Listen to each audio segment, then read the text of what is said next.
Alright, Shalom. First and foremost, I want to say Call Halal YAHAWASHI, which means all praises, or so like it Call Halal Yum YAHAWASHI, which means all praises to Yahweh, which is the name of the Most High, the Father, Bahashem, which means through the name, and YAHAWASHI being the name of the Son of the Most High, which people ignorantly call Jesus Christ.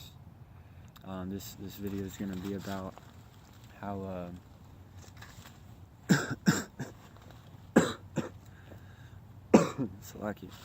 about how YAHAWASHI had to suffer and still has to suffer, and even how the Most High has to suffer and has suffered. But I'm going to grab Luke 22, verse 41.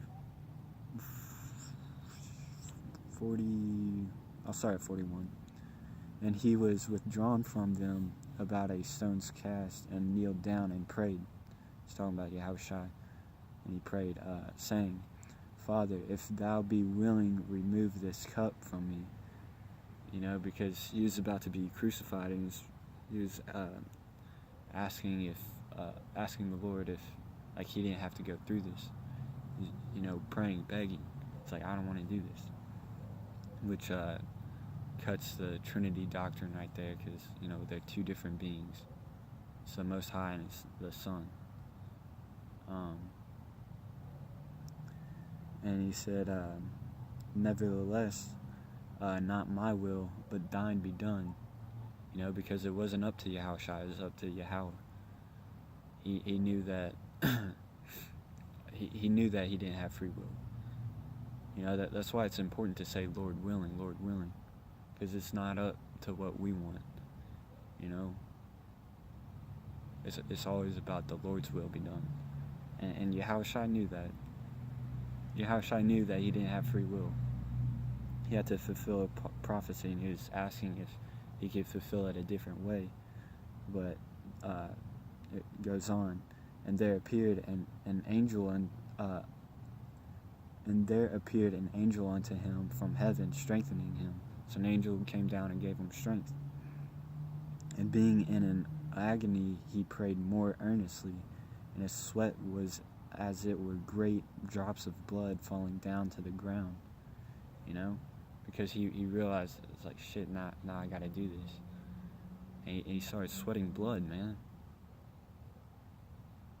Because he probably knew exactly how he was gonna die. I mean, shit, he died a terrible death. Watch Passion of the Christ. I mean,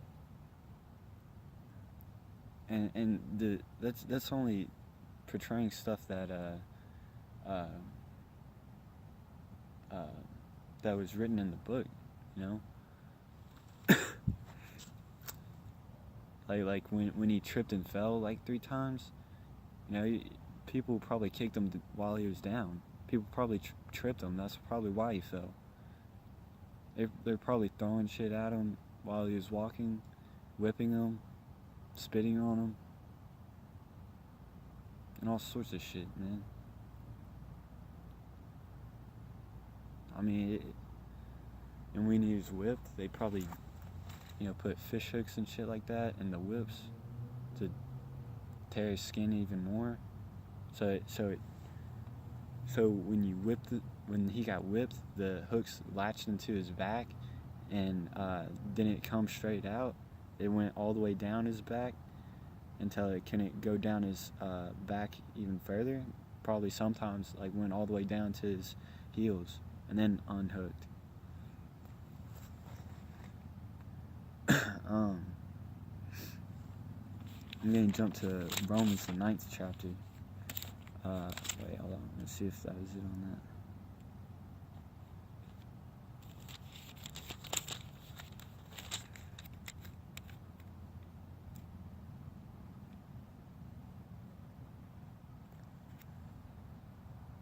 Yeah, that's pretty much it. This is a point that I want to make. I'm going to jump to Romans the 9th chapter. Verse 22. What if God, willing to show his wrath and to make his power known, endured with much long suffering the vessels of wrath fitted to destruction? You know? Because the Most High has to go through long suffering.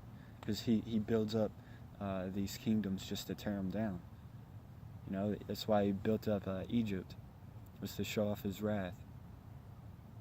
You know? People call them, the heathens knew him as Al-Shadia, which means demon-like power. And if I'm mispronouncing that, you know, brothers correct me. But I believe it's Al-Shadia. Verse 23, and that he might make known the riches of his glory on the vessels of mercy, which he had afore prepared unto glory. You know, so it's not just about him showing how angry he can get. It's about him showing off his mercy. Even us, whom he hath called, not of the Jews only, but also of the Gentiles. You know, because the Jew is just referring to one tribe of the 12 tribes of Israel. But he's calling all of Israel. You know, through the elect and the 1/3. I don't want to say all of Israel, but I mean, in Egypt, he did deliver all of Israel, and but in the times to come, he's only dealing with 1/3 of them, because 2/3 won't get right. But Jews is only referring to one of the 12 tribes. You know, in Revelation it talks about 12,000 from each tribe, 144,000 total. And then it also talks about a great multitude. And those are the 1/3.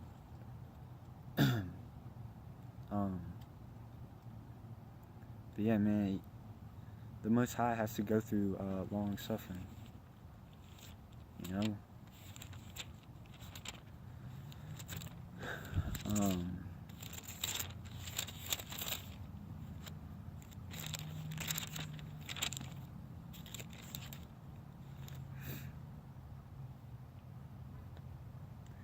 This is Matthew 25, verse 40. And the king shall answer and say unto them, Verily I say unto you, inasmuch as ye have done it unto one of the least of these my brethren, ye have also done it unto me. So I mean, he's suffering right now because, you know, the 1/3 and the elect are going through some shit right now. You know, we're treated like trash on this side, because we're preaching some truth, we're tearing down strongholds, and it's offending a lot of people. So they and instead of repenting and coming into the true knowledge, you know, they want to lash out on us. You know, shit's not going our way. And Yahawashi is, you know, waiting. He's waiting on Yahweh's order to come down and destroy this wicked-ass kingdom and to save us, just like he did in the ancient world with Egypt. But he's not coming to save all of Israel this time, because 2/3 won't get right. But yeah, man, you got to think about that. Like, the Most High and his Son are suffering right now, which should piss you off. You know, because people don't know his name. He's not getting the glory that he deserves right now. People don't know what kind of power that we're dealing with here. He was called Al-Shadia, demon-like power, and he's coming to show off his power. And it's gonna be the last time, so you best damn believe there's gonna be some crazy ass shit out here. You know, although it tarry, wait. You know, because I mean, this should be a motivator. It's like, damn, Most High's suffering. You know, I'm suffering with him. Like, he understands. You know, just pray for the strength, because he gave YAHAWASHI that strength when he had to be crucified. An angel came unto him. You know, he said that he'd set a hedge over us with 3 or more gathered in his name. You know, so I mean, like, the elect are gonna get through it to fulfill prophecy, man. But I mean, that's why it's so important to pray and to fast, because it shows that you're willing. Fasting shows that you're willing to go through suffering. It's denying your flesh. You know, that's part of long suffering. Because right now is the time to take L's, to get shit on. You know, because the glory is for an appointed time, man. It's not right now, man. You know, hold fast to what thou hast, so that no man take your crown, because he's gonna crown us, man. It's crazy to think about. I'm gonna jump back to Romans, but the 8th chapter this time.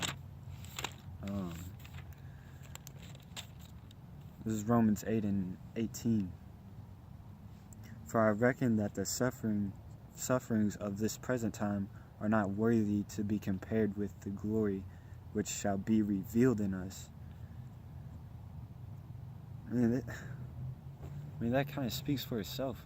I mean, I'll break it down for the people not in the know of what that means. It says, for I reckon that the sufferings of this present time, which means the shit that we go through right now, you know, struggling to pay bills.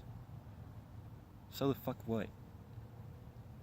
Because you can't get a girlfriend or what have you. Your family split up. Like, that shit's not gonna be compared, not gonna be worthy to, or not worthy to be compared with the glory which shall be revealed in us, man. Most High has a fucking plan, man. He's gonna lift us up. He's gonna lift the elect up to rule over these nations. These people that are from the ghettos, you know, struggling to pay bills, you know, from all across the world, he's gonna gather them, set them over these nations. He's gonna crown them, and they're not gonna go off anymore. They're gonna, I mean, I can go in on the glory, which, you know, that'll be my part 2 to this video, is a glory that's going to be revealed in us. But with that, I'm going to say shalom.